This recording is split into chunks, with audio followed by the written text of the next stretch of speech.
Still waiting on a few more people to join, but not really expecting a huge turnout today, just with everything else going on in our industry.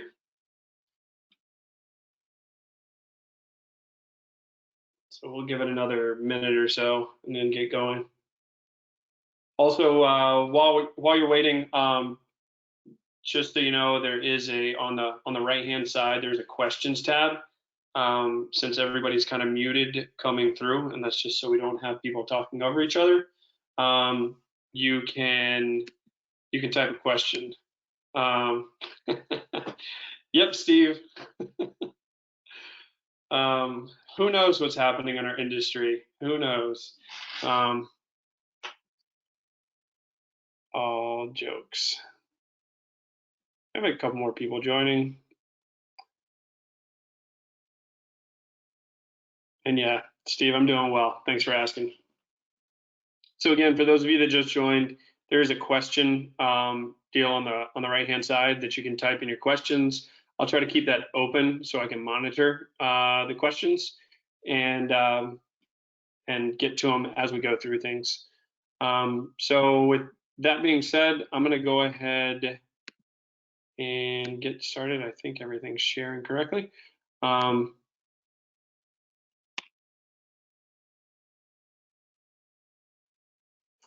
So what we're going to go through today is Bib assignment process, race day registrations, race day check-in. So for some of you, this might be a review second or third or fourth time over. Just as a reminder, as it said in the email, this is not focused on the integration of RunSignup and CT. There is a tab. Let me see if I can just go straight out to it. There is a tab in the knowledge of ChronoTrack. So under timer support, registration setup, basic registration, and if you're on basic registration, it's kind of towards the bottom, third thing from the bottom.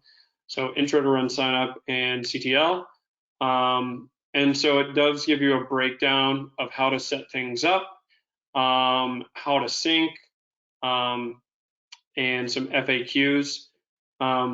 So just wanted to make sure you guys were aware of that, since we're not going to be going over how to set up your event and how to sync it with CTL. This is more of an overview of RunSignup's tools and how you guys can use them.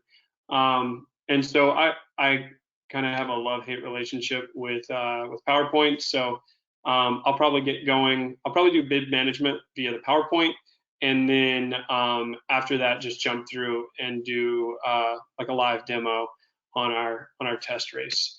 So with that being said, we'll go ahead and get into the Bib assignment process. We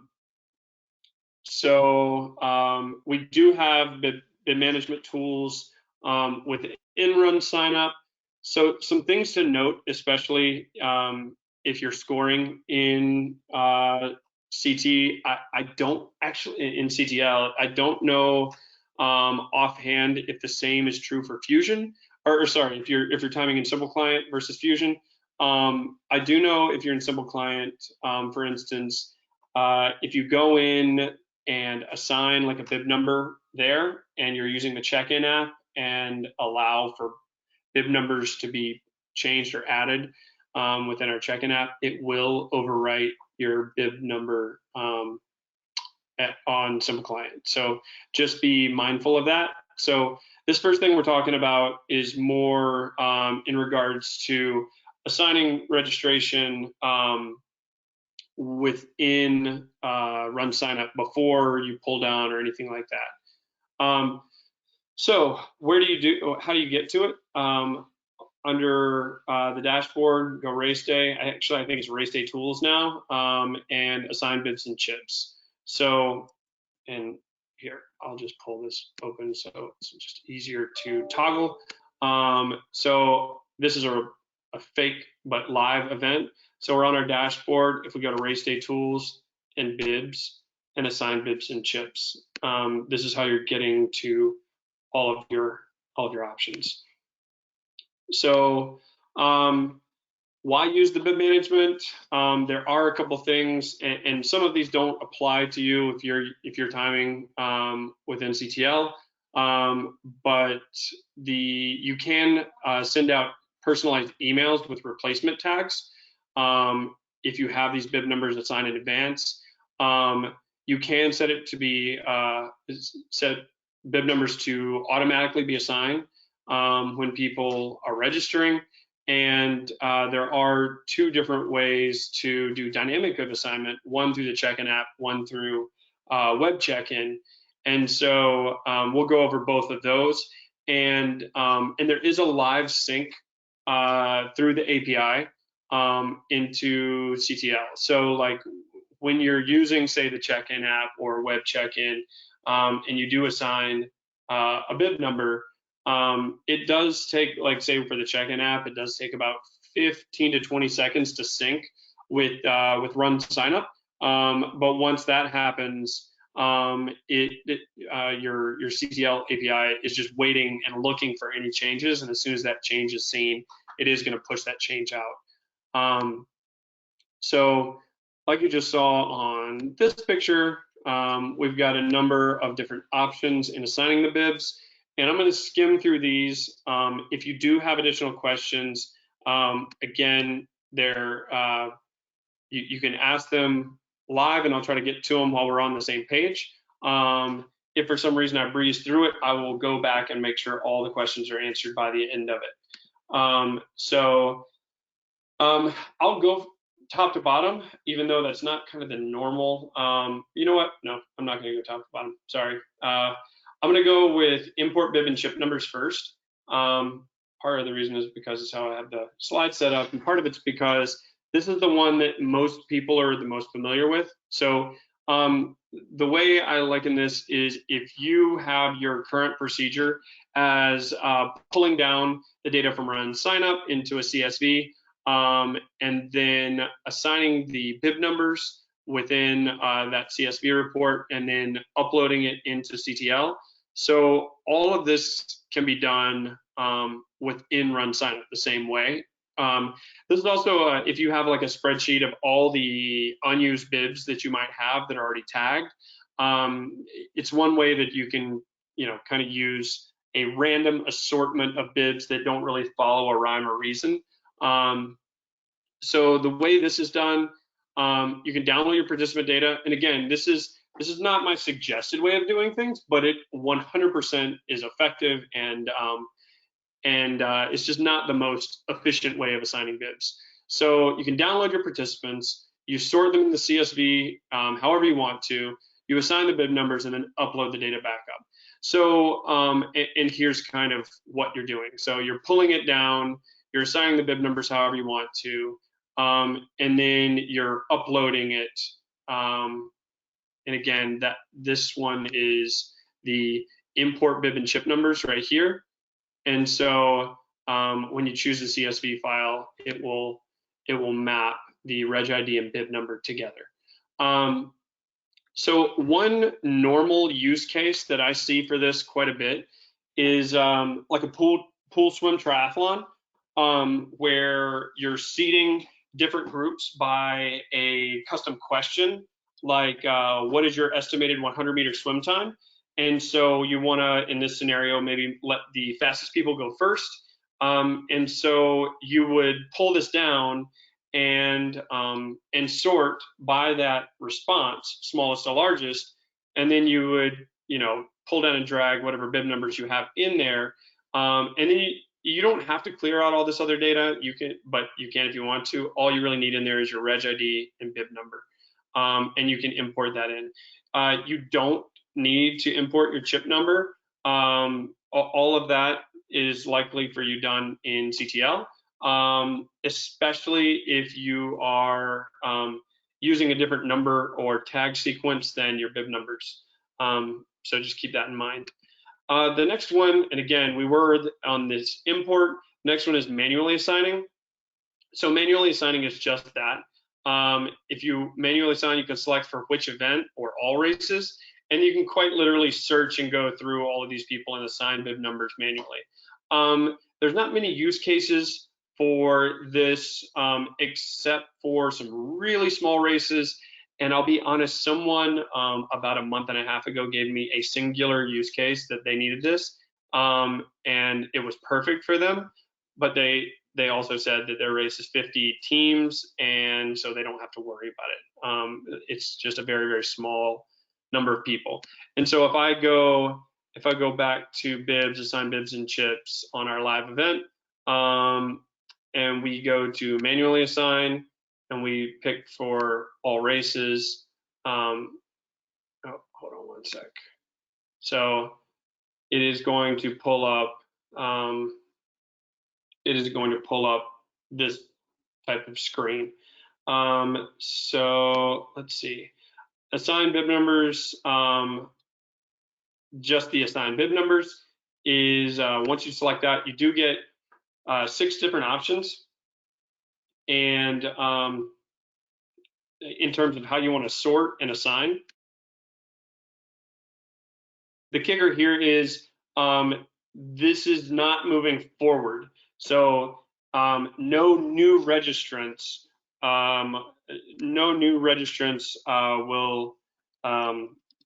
be assigned a bib number. Only the current registrants.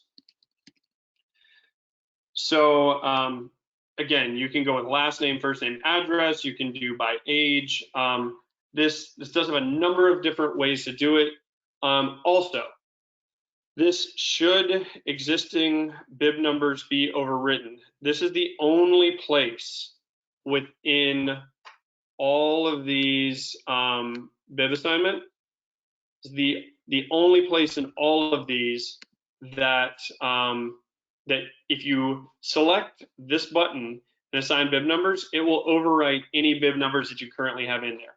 So example, St. Patrick's Day event. Maybe your leprechaun that you have running is like bib number 17 or bib number 777 or something like that. If you go in and manually assign that person for that singular athlete, then you have a number or a set range that you're assigning to everybody else, and you click this, it will overwrite that bib number that you manually assign. So please be careful if you're using this one selection. And again, this one selection is under assign bib numbers. There's nowhere else that you can do this.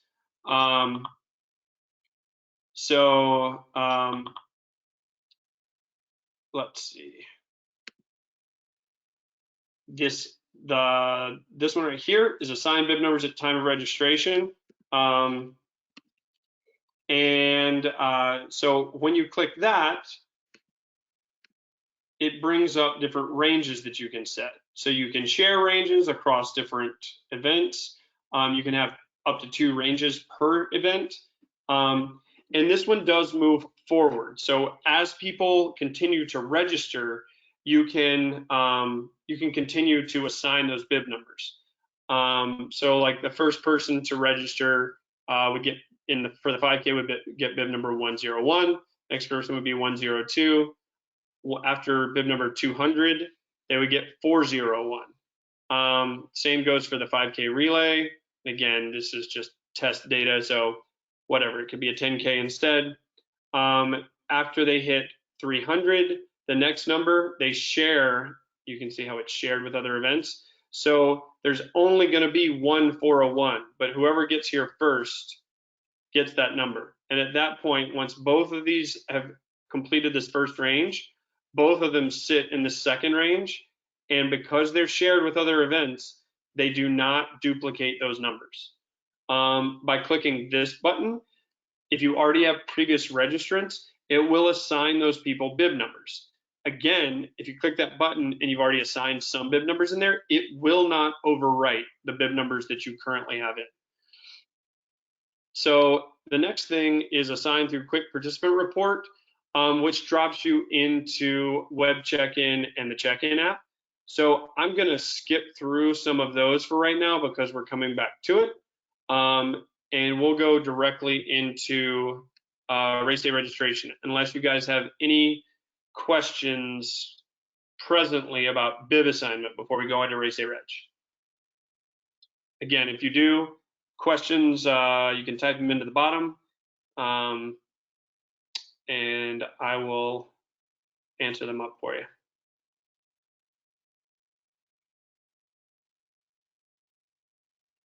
Okay, cool. So race day reg. Currently, there are 3 different ways of setting up race day registration. By the end of this year, there will only be one. Kiosk mode, if you go into race day registration and kiosk mode, you will see a note at the top. Kiosk mode is being retired. Use Expo mode. Same goes for sign up app. So sign up app, if you click on it, sign up app is being retired. Please use Expo mode. So again, like we're pushing you to use Expo mode. The reason being is because all of the functionality within RunSignup is there.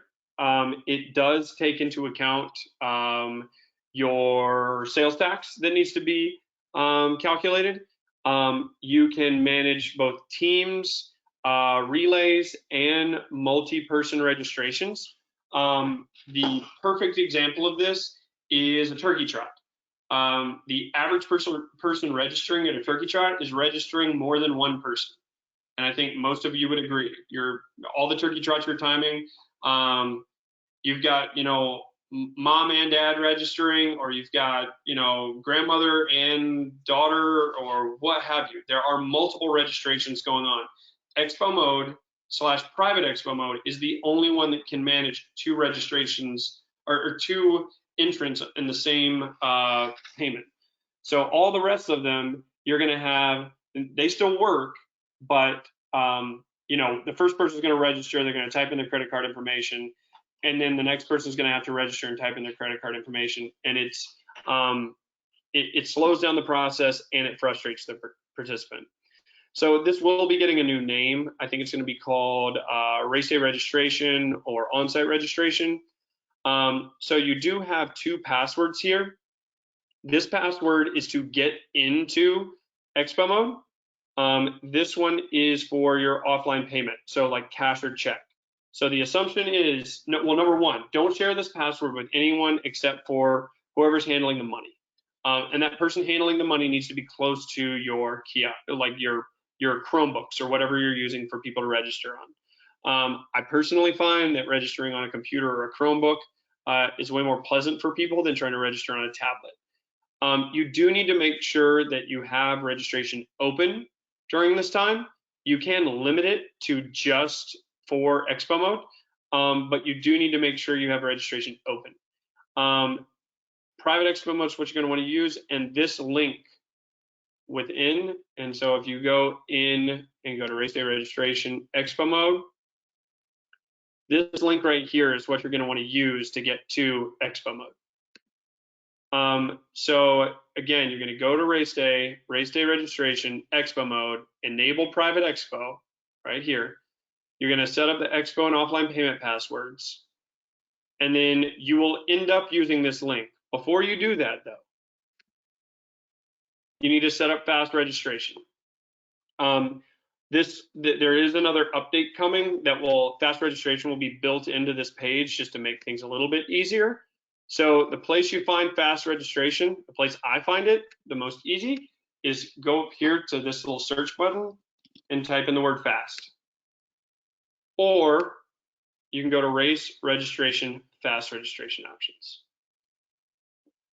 So then you want to enable fast registration in Expo mode.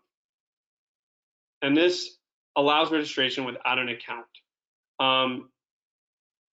And then the only thing, no matter what, you have to do this. You have to select this one. If you don't, everyone will be pushed.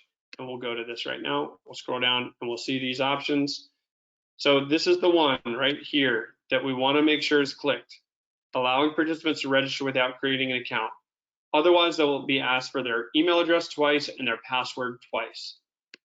Personally, these are my settings I like. I click on the Enable Fast Registration on Expo mode. I remove the street address because I'm likely never going to mail you anything. and I'm not going to call you. I want your email, which is collected, and I need your date of birth and your gender. And then if I leave city, state, country, and zip code available, the first thing they land on is the zip code. And once they type in the zip code, it autofills the rest of those fields. So for 5 digits of entry, you get demographic data for CRM reports later down the line. In terms of skipping these steps, if you have any custom questions, like for instance, this race has custom questions about emergency contact. If you don't want to ask those questions, you can remove them. If you want to remove one but not the other, you can select them individually. I usually always leave donations on. I always turn fundraisers off. It is day of the event. You are no longer really into fundraising because the race is today. For bigger fundraisers, this might be a little bit different, but again, this is where I would, each race is a race by race scenario. So then you have giveaways and add-ons. Be mindful that if you do have registration, or if you still have registration open and you're using this way of registering, and you're leaving the giveaway options open, I would also suggest that you use giveaway inventories. And so that's under race giveaway add-ons and giveaway inventory. And so you can set these up. So, and I was giving an example of overselling, but this will stop people and will say sold out. So no one else can get a small. With the check-in app, if you do allow for changes and somebody goes from a medium to a small, it will allow them to, and this is what I did in this scenario to get it oversold. Any changes made on the back end of RunSignup to someone's, it will not stop you. So it will allow you to say, you know, this person you're importing gets a small. And so you'll be -2 oversold. However, anyone registering normally will be stopped and it'll say sold out. So I would consider with registration open, I would consider setting inventories just so you can manage expectations in advance. So this is what it drops into. Again, it looks exactly like normal registration, trimmed down. This is getting a facelift as well, but somebody will need to click on themselves, friend or minor. If they do select minor and they're registering someone else, the first person registering does need to be listed as the guardian for that minor. It will throw up an error if you don't make sure that happens. So again, like if you are the parent, make sure you are registering yourself first and then the minor. If you put 2 friends, the minor and then yourself, it'll get angry with you saying that the friend is not allowed to register the minor. So this is the checkout screen. You can see it's $10 and there's a $2.50 processing fee. If you put in that offline payment code and hit apply, you can see it's put in, the processing fee goes away, and it's assumed once you hit right below this, it says confirm $10. It will enter the person into the race, and it's assumed that you brought that, like you accepted that money. So again, benefits of private expo, regular online regs can be left on or closed, team registration is available, multiple people can be registered, credit cards accepted as is cash check, you can remove unnecessary fields, all your financials are in one place, and it syncs with the online database, giveaway inventories, and check-in app, in addition to CTL. So we're gonna go briefly into web check-in, and then we'll jump all the way in and just do some like live demos. So are there any questions before I move on? Any questions about race day registration? It's a quiet group today. All good here. Well, that's good, Steve. That just means you're still awake, right? Okay, so far. All right, so on to race day web check-in. So this did get a bit of a facelift. If you go into race day tools, and it used to say, I don't know what it used to say. I have another question just come in real quick, just Yep. after. Let's see. Chris, can you assign bibs in Expo mode? You can assign bibs in Expo mode. Let's go into one sec. So we want, it's going to log me out of RunSignup because that's what it's made to do.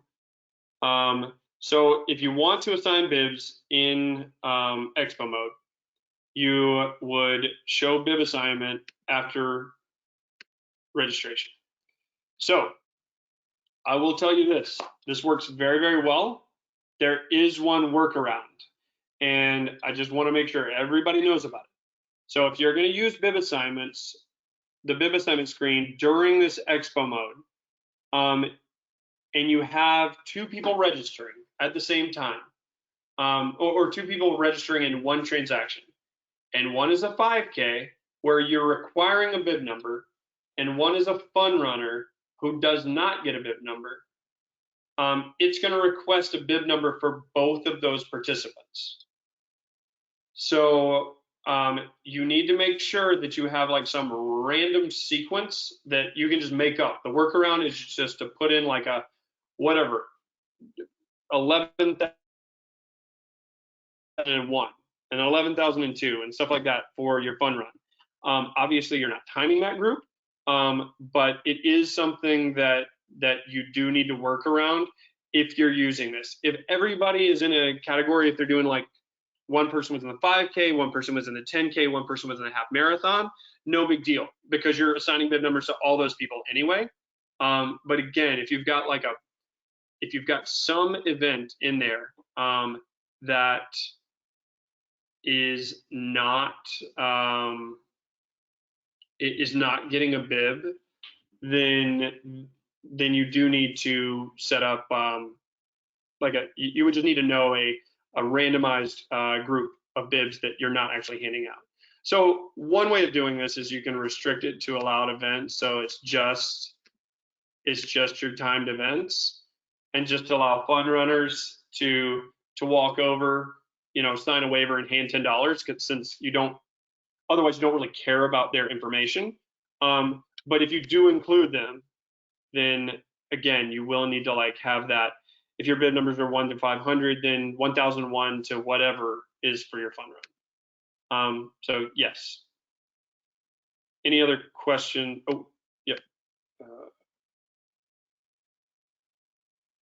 Cool. All right. Excellent. Glad I could help on that. All right. So where were we? We were going into web check-in. So are there any more reg questions before I move on? I'm not trying to go super fast. I just know we have a lot of information to cover in all of this. So for web check-in, we'll just go into race day tools, race day check-in. So you now have, this has changed slightly in the past couple months, way cleaner UX. So you have 3 things, or actually 4 for race day check-in. 2 ways to check in, the mobile app and web check-in. And then you can check out your check-in stats, and then bulk check-in. And I'll just go to bulk check-in really quickly, just so you can see it. So you can say, check in any participant with a bib number, which is for this event, approximately 1 participant. Or you can check in participants with a specific reg ID range. And you can just paste those in there. Again, it tells you 1,000 at a time can be done. So we're not going to do that. So now there's 2 different ways to do web check-in. So we'll start with the web check-in, and then we'll go into the mobile app. So web check-in. This is the page you land on. There are several different things to note here. First is these three things at the top. This link is for a remote link. So if packet pickup is being run at like a running store and you don't want them logged in to RunSignup, or they don't need to be logged in to RunSignup for any reason, you can go in and customize links for what you want them to be able to see, and you can generate a remote link. And when you hit generate, it'll bring up the remote link, and then you can close it. When you go back in here, it now has the remote link that we made. And so if you wanted to go in and like make a bit.ly or whatever short URL code for this, so you could share with whomever, then you're more than welcome to do that. But we don't shorten the URL link for you. So the benefit here is you can go in and registration's open, you don't want them to have access anymore. You can hit revoke, and you can revoke that access to that link, and it's gone. So those two links no longer have access to check-in. So then you have this lock button, and so this is to put you into safe mode, or safe mode for your device. So if you're using your personal computer that maybe you're logged in to RunSignup on, if you're using your own computer and somebody else is going to be on it, you can put in an identifier code, and then you can launch safe mode in, and I'll have to log back in, but I will, let's see. So we'll launch safe mode, and you can see it drops us into packet pick or web check-in. So we can go down to test, and this is actually how you dynamically assign numbers. So we can do check-in and save, and now that's saved in here. Now, the thing is, the way this works is as soon as I hit exit, I'm going to be logged out of RunSignup. So when I click this, it's going to drop me back out. I'm going to have to go to sign back in, and I have an MFA set up with this, so give me 1 second.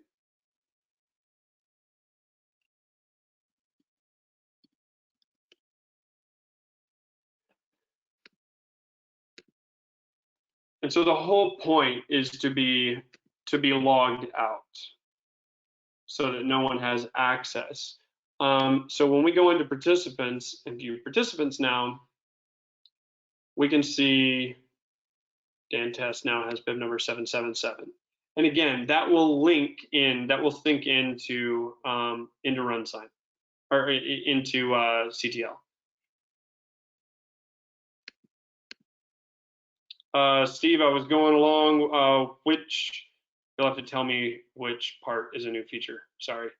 I didn't see when you posted that question. So if you can just ask a question directly on what feature you're asking about.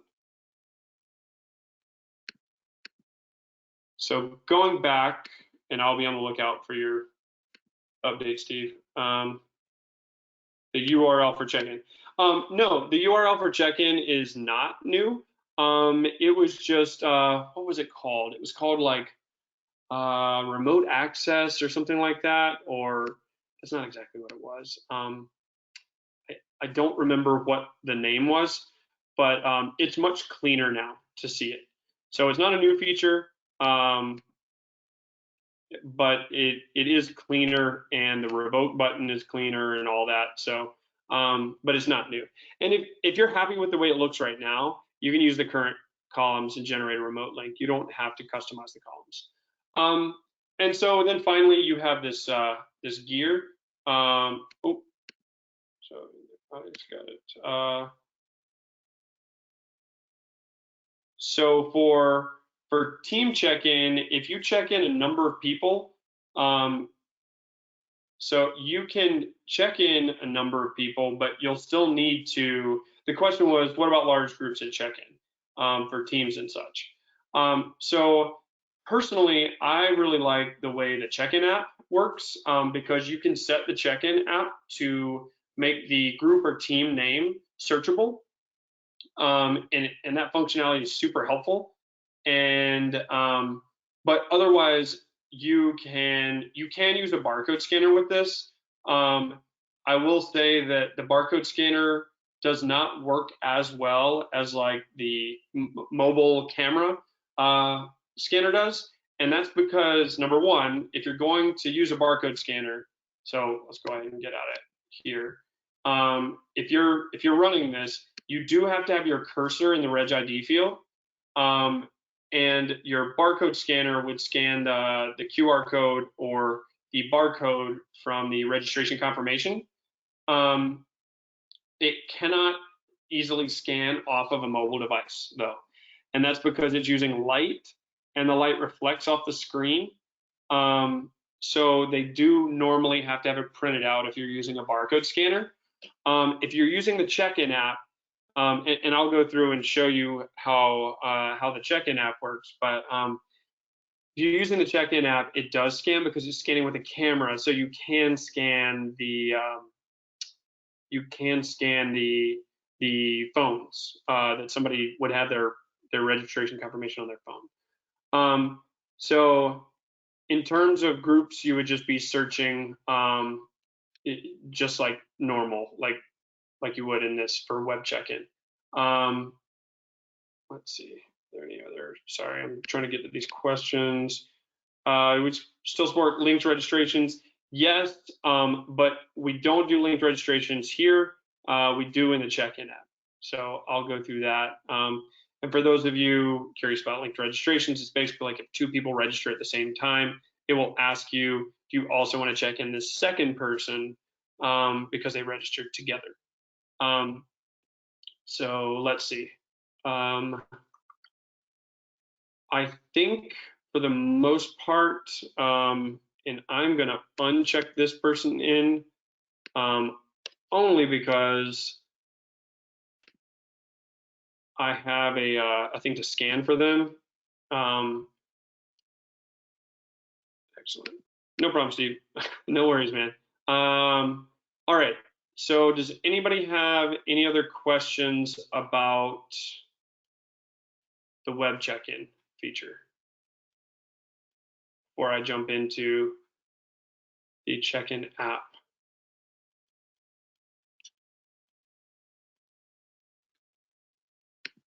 Go through the slides and make sure I didn't miss anything.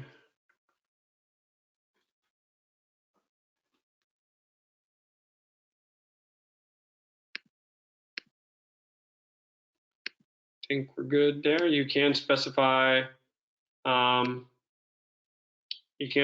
just showing specific events if you want to. So I don't see any other questions, so we'll go straight into the check-in app. So, all right, in order to use the check-in app, you will need to go in here and set up a password and enable and disable. So this is to ensure that the check-in, the event itself will be available in the app. So that's where you do that. And then let's see if I can get all of our fancy technology to work. Give me one sec.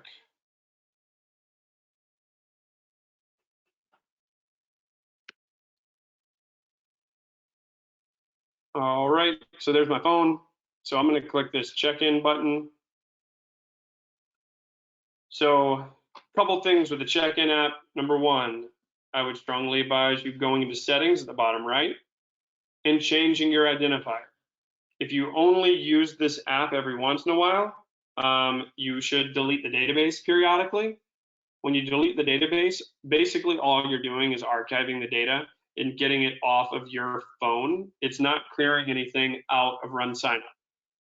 That being said, if you have any queued edits, the only way to remove queued edits, and we'll talk about what those are in a second, is to delete the database. So if you do have queued edits, I would strongly advise against deleting a database. So to change the identifier, when you click that, quite literally just lets you save a new name. And as soon as you delete the database, I'll click yes. It's going to delete the database. It's going to land me back out here. And so my identifier resets to RD check-in.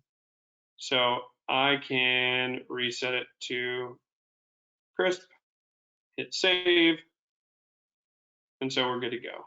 So now I will need to search for my event again. And I have to put in my password again.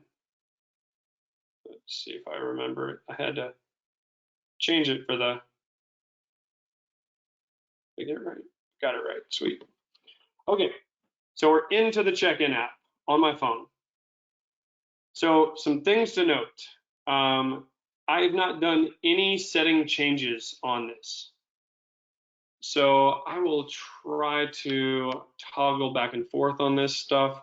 But what you're going to end up doing is you enable the app, find your event, you update your settings, and then you begin checking people in. So that's kind of the method that you do.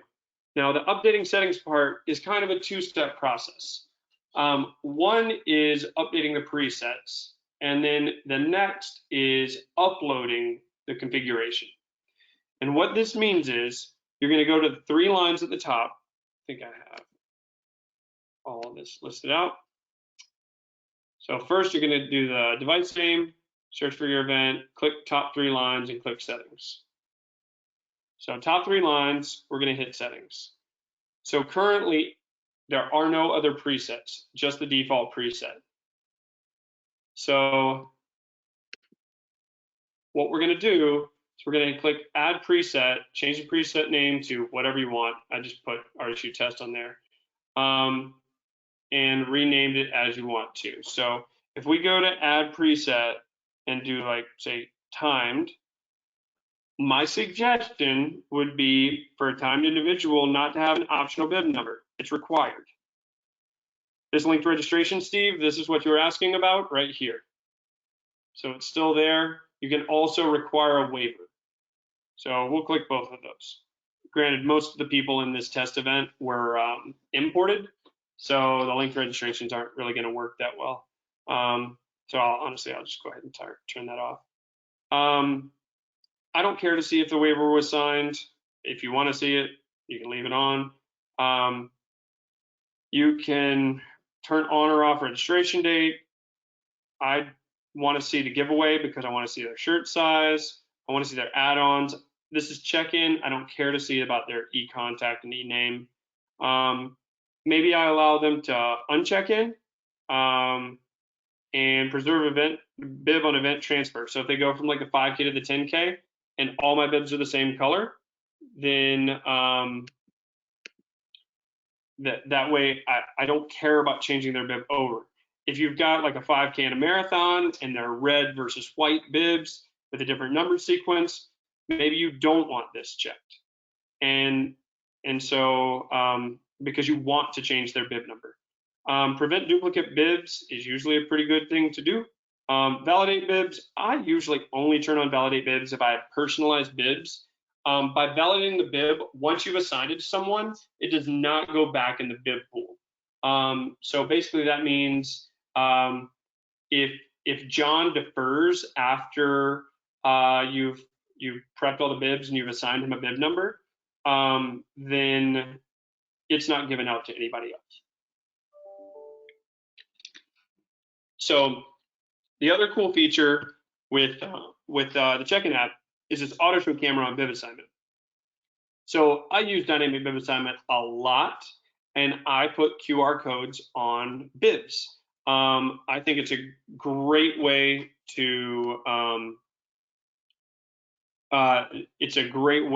to speed up things at packet pickup. So Steve asked, does the uncheck-in put the bib number back in the available stack? It does. So if you leave uncheck-in, and I'll leave that on right now, and I'll show you what happens. Once you click uncheck-in, it'll say, do you also want to clear out the bib number? So in a future update that's coming, it will be separate questions, but for right now, it is in the same part there. And again, like if you're wanting to check in by group, just use group name during check-in is what you would use. So we do have, I think we have a team, team speed, lightning bolt, Usain Bolt, and nuts and bolt. So it's my relay team that's team speed. So I'll show you how you can search for those folks. And so we're back out, and all I did was I hit the arrow in the top left to go back, and now you can see there's a timed. I'm gonna really quickly skip the bib number, and I'm gonna put untimed because our fun run is untimed. So sure, we'll require the waiver. I don't wanna see bib number, I don't wanna see waiver. I don't wanna see registration date. I do wanna see giveaway and add-on. Sure, we'll leave on check-ins. They don't have a bib number, so it doesn't really matter about these things. And we'll leave group on there. So as you can see now, we have timed and untimed as presets in here. So what we need to do, the second step, is going in and changing the preset selections for each one of your events. So test 5K is timed. 5K relay, sure, we'll make that timed as well. Test 10K, timed. Fun run, untimed.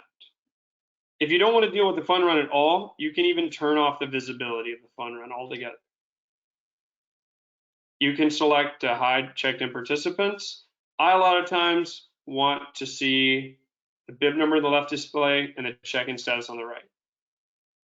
So now the final thing that I do, because everything currently is saved locally.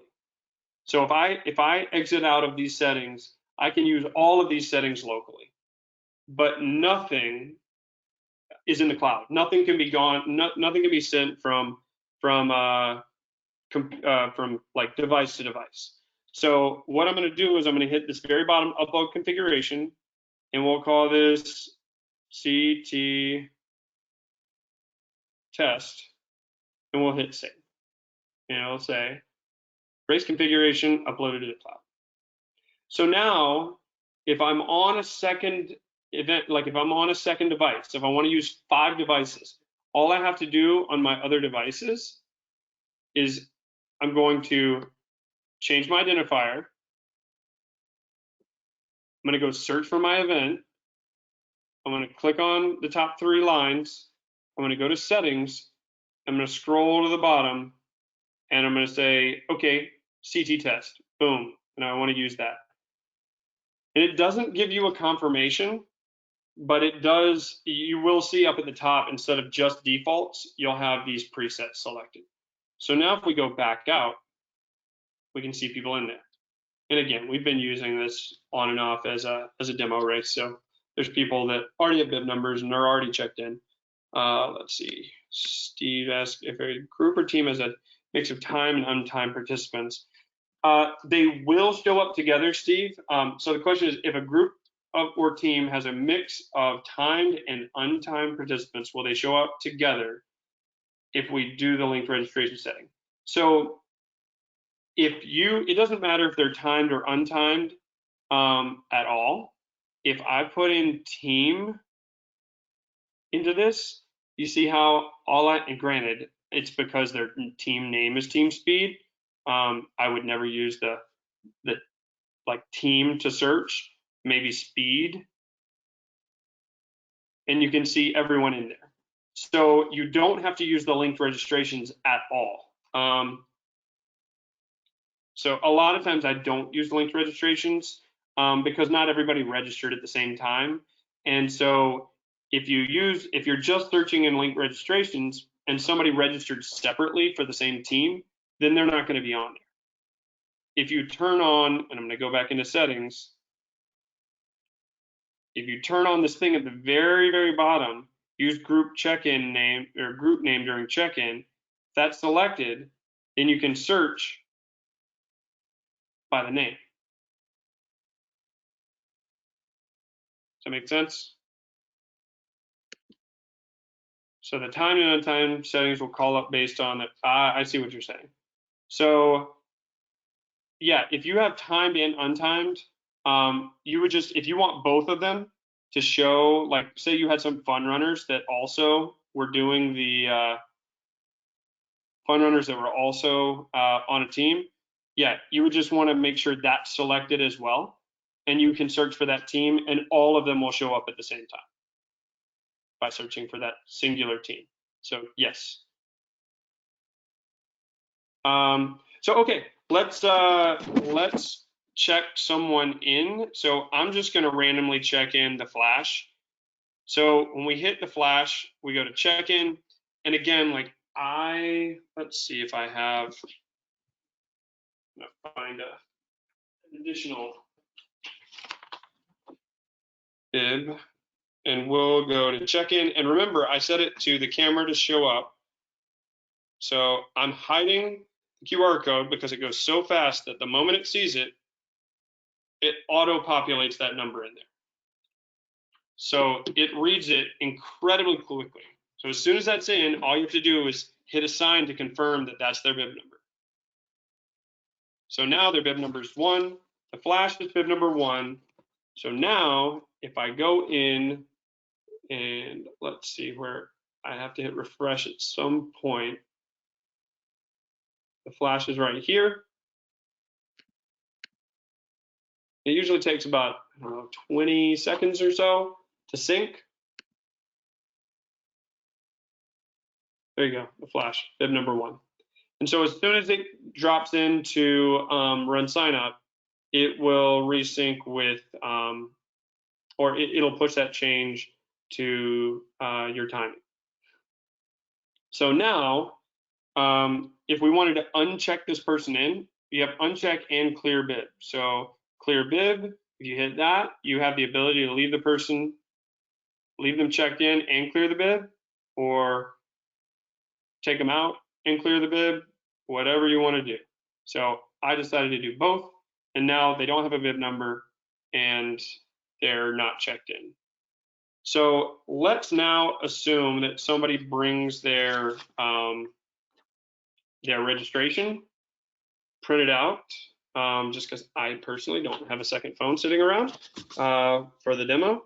But we'll assume now that we're going to use the camera to scan, so this camera to scan someone's either phone or their printout. So again, I'm going to cover this up only because it happens so fast. So you can see it's sample person, and as soon as I scan it, it brings up that person, right? So I hit the green check-in button, and we can see we have bib 1003. I'm covering up the QR code. As soon as I take my finger off,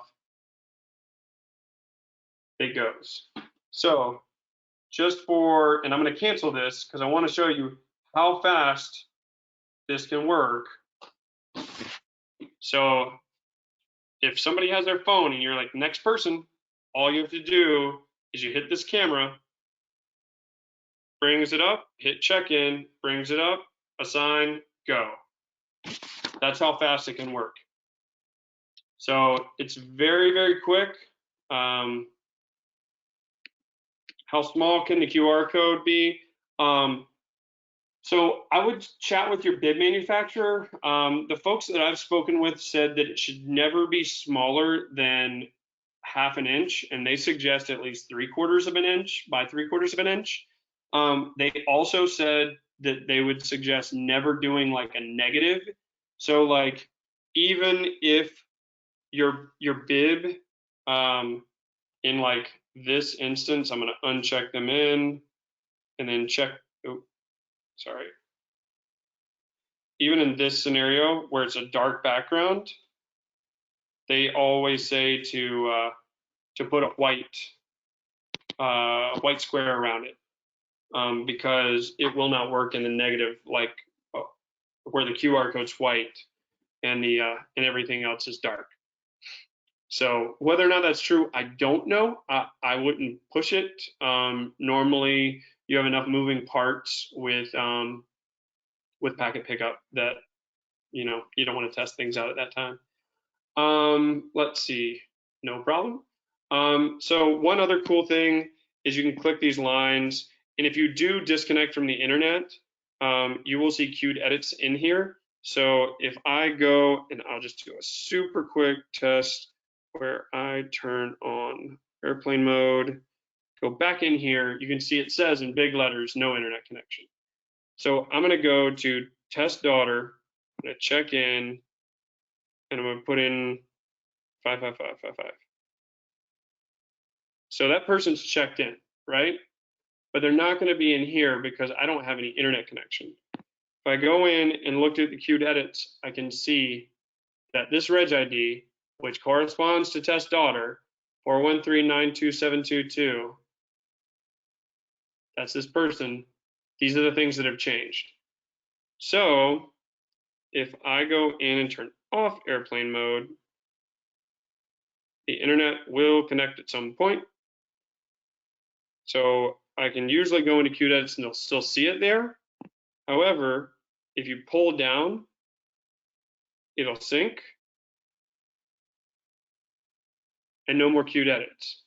Test daughter's right here. It might take, like I said, 15, 20 seconds. Well, that was faster. 555 isn't there. And if you have other people running packet pickup and you're doing something else, you can go in to your check-in stats and you can see how many people have checked in. If somebody else is using your device and you need to lock the application so they can't change things, you can set, so 1, 2, 3, 5, lock application. Now if they try to go change things, they can't change things unless they have the 1, 2, 3, 5 that I just set.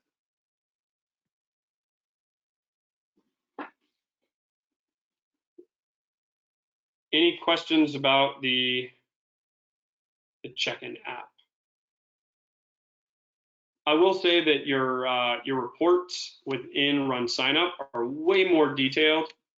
And these reports for this specific event are wonky just because I check people in and out all the time. So you can see for months I've been checking people in and out. But you've got all kinds of, you can have web check-in, iOS, computers, all of it dumps into the same thing.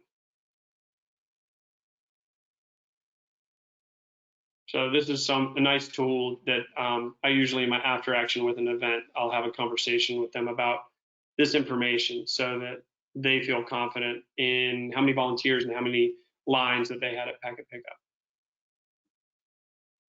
All right, well, that's a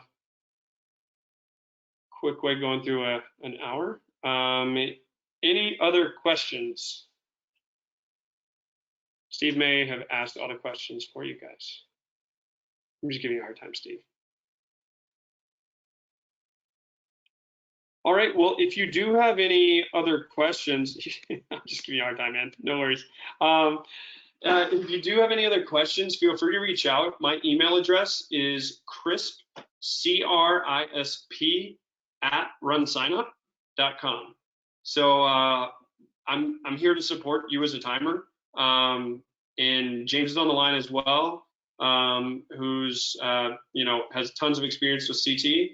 And so with our powers combined, hopefully we can answer all of your questions and help you have a successful race day. So if there's no other questions, then we appreciate you guys joining us, and good luck in the with your events coming up and with your season. So thanks so much for joining us, and we'll talk to you soon.